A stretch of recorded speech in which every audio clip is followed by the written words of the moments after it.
Okay, everyone in this video is an experienced rider. I'm a professional rider. Please jump at your own risk. This is not meant to be a how to teach somebody who doesn't know how to jump video. Again, do everything at your own risk and learn how to ride appropriately. Get the advice of a trainer for motocross, get some lessons, but enjoy the video. Okay, so let's go over jumping and how you should try to land your bike when coming down from a jump. There's 4 pictures here, and there's one correct way and one incorrect way.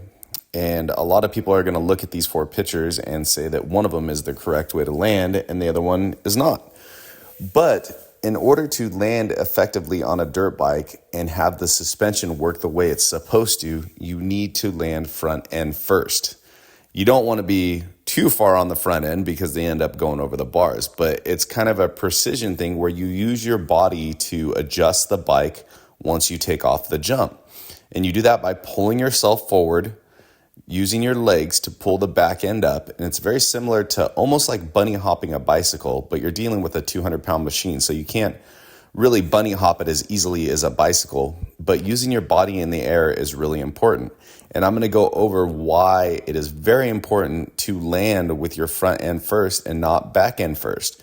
If you look at these pictures, the one on the lower right, Landon is landing with his back end first, and it actually looks like the most comfortable landing out of all of them. But I'm going to show you what happens with the bike afterwards and why it's not ideal for a racing situation and also for a safety situation as well. And I'll explain that at the end of the video, why there are certain times, especially in steep rhythm sections, where you would think you would want to land back end first, but you actually really want to land front end first in a rhythm section. The only time, and I'm going to use this as a disclaimer, that you will want to land back end first is if there is no landing or you are going right into the steep part of the upside of a landing. So basically, if you're bombing a big single out into the flat, yes, you want to land back end first because it's really going to hurt if you land front end first. And if you are coming up short on the face of a giant supercross triple, then yes, land back end first because you do not want to go front end first and be jumping through the handlebars. But I would say 90% of the time, this is the way that'll land. So here I'm going to break down Landon hitting one of the jumps out at a local practice track. What you see Landon doing is right here in the first shot, he is going up the face of the jump and he's compressing with his leg. This is what they would call a preload. Right at the base of the jump, you compress the suspension with your body standing in the correct attack position. And then in the next picture, you can see as he is starting to take off the lip, what he's doing is he's relieving the pressure from the suspension and allowing the suspension to rebound. And then when he gets in the air, what I want you to look at is the position of his head. So now, because of the force of the bike, his head is getting pulled behind the handlebars. And this is where a lot of people make mistakes, is they freeze in this position. When you jump, you always want to pull yourself forward. Unless the bike is going into an endo, then you want to try to get out of that endo as quick as you can. But Landon compresses on the face, straightens his legs out, and takes the pressure off the suspension before the bike leaves the jump. And then right after he takes off the lip, he is pulling himself forward. And then in the next picture, you can see that he continues to pull himself forward, stays in that position with his head over the handlebars, and then lands front end first. And by landing front end first, I'm going to show in the next videos how he's able to drive smoother, brake quicker, and get ready for the next thing he's going to do on the motorcycle. Okay, so Landon was doing a little double jump here. He was going pretty fast around the track, but what caught my eye was he was landing front end high. And if you watch it in slow motion, he has to wait for that front end to slap down, the bike to bounce up, bounce again before he can actually apply the brakes and get ready to get through the corner. So let's watch that again. Back end completely compresses, front end slaps down, rebounds, compresses again, rebounds again, and then now he can apply the brakes and get ready for the corner. Slows you down a lot when you jump like that. Next, we have Justin Aragaki, local pro, fast kid.